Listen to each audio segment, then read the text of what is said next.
Kentucky's Famous Feuds and Tragedies by Charles G. Mutzenberg. Reading by James Holt. Section 1. Preface and Introduction.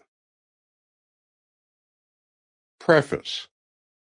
The feudal wars of Kentucky have, in the past, found considerable publicity through newspapers.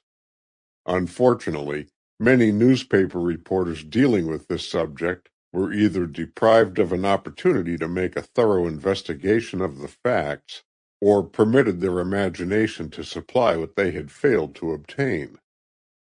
At any rate, the result was distortion of the truth and exaggeration. Exaggeration is not needed to make Kentucky's feudal wars of thrilling, intensely gripping interest to every reader.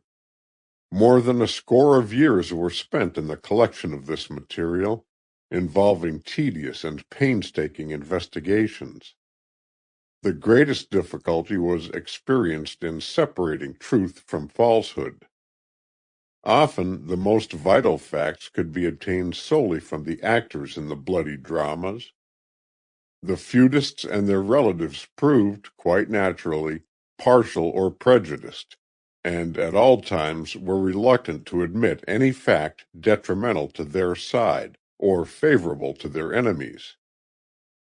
I believe, however, that I have succeeded, with the aid of court records, legislative investigations, and official military reports, in my task of producing a strictly authentic history of Kentucky's famous feuds and their attending tragedies.